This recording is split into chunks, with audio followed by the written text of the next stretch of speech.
be a long one, so stay tuned. So recently, there's been quite a few good movies that come out. Nerdy ones to be specific, at least the ones that I saw, which are the best. Since I went and saw Logan without Kat.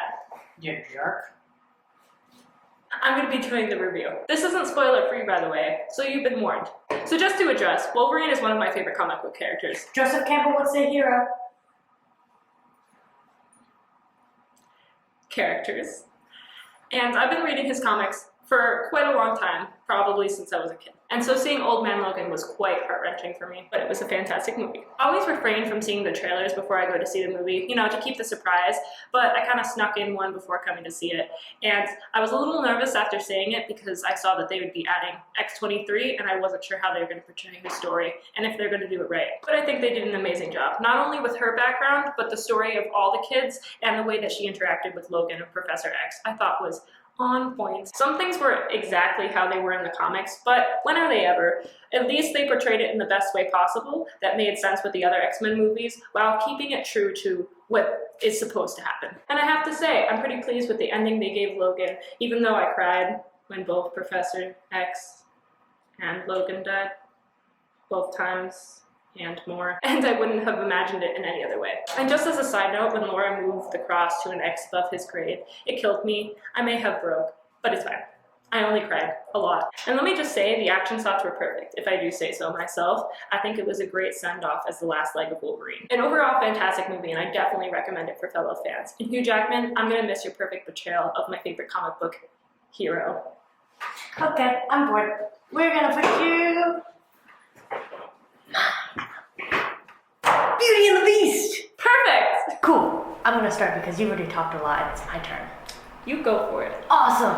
Cinderella was my favorite Disney princess, and I feel like the director of that movie really didn't do a good job of making it into a live-action movie, so I was a little worried about how they would do with this movie. But I persevered anyway for all of you lovely people to listen to my unasked-for opinions. Honestly, I was beyond happy with it. Bill Condon did an amazing job, and I'm really excited to see what he does next. He's done amazing movies in the past, and I think that he's just gonna keep going on this awesome career track. I agree. Beauty and the Beast was my second favorite Disney princess movie. Only second? Second to Tangled, but I think after this movie it's been bumped up to my first. I was really excited going into it, but I never imagined it could be what it came out to be. I love the parts that Steven Chbosky and Evan Spiliopoulos, Octopus, added in. What the hell are those guys' names? Like the explanation of who Belle's mother was and what actually happened to her and the background added to the Beast. But Ray, do you know what I like the most? What's that? Was that the prince wasn't written off as some idiot that couldn't read, but actually as a real prince that would have been highly educated. You're right. There was a lot of historical accuracy, or at least near accuracy, because I'm sure there are historians that would argue otherwise, but it made me really happy that they did try and get the historical background within this movie. It made me happy too, and that's why for me, I liked it even more than I liked the animated film. And take it how you will, but I can't ever say no to written genius, especially when they make it into such a great live-action movie. I understand that the LGBTQ+ community wasn't exactly very happy with the character LeFou being portrayed and directed as gay, considering his translated name into the Fool. However, I believe, except for a part here or there, it wasn't overly obvious and it wasn't meant to hurt the community. If you disagree, I would love to hear your comments down below. I believe in the case of his name, some may have felt it was an insult, but I don't think they meant any harm by it. I think it was fantastic how they portrayed the gay character, and when there was controversy over it, they backed the movie, and when people said that they didn't want to see it, they said they're going to make the movie the way they want to, and if you don't want to see it, you don't have to. I found it even better that not only did they stay true to the same songs, but they added even more songs in the best way. Building on character development, especially for the Beast, there was a lot of emotion for the audience to connect to. I want to talk about costumes. Okay. I loved it, especially the opening scene where the prince is putting on his wig and his makeup, and then the girls with the dresses with their dancing. I loved it. It was historically accurate or close to. I'm not a historian. What the hell was that? I will say that like a lot of people, weren't really happy with Belle's legendary yellow dress. I can understand wanting to do something different, but I feel like it was too modern and just very lazy kind of in a way. It feels like it was just them not having enough time or resources or whatever to make her legendary dress that everyone was really looking forward to when they went to see this movie.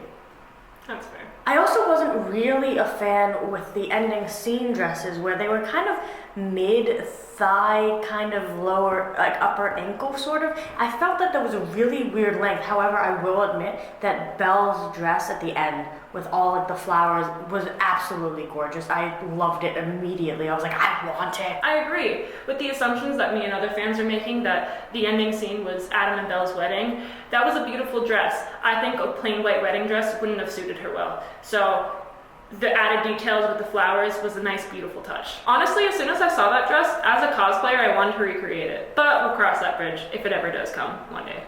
You would look beautiful in that dress. Oh, thank you. Anytime. I just want to talk about the credits real quick. I thought they were really beautifully done. And since I've studied this stuff, I thought it was a clever idea for a representation of the actors at the end. Definitely. So overall, I'd say 20 out of 10. What about you? I think the same. Awesome. So let us know about your opinions of the movie in the description. So give us a thumbs up if you like this video, and let us know if you want to see any more movie reviews. Also let us know down in the comments below what other kind of videos you want to see us do. Hit that subscribe button if you want to see more videos from us. I don't know why, but there you go. And that's all. And that's all for this week. Bye guys! Bye.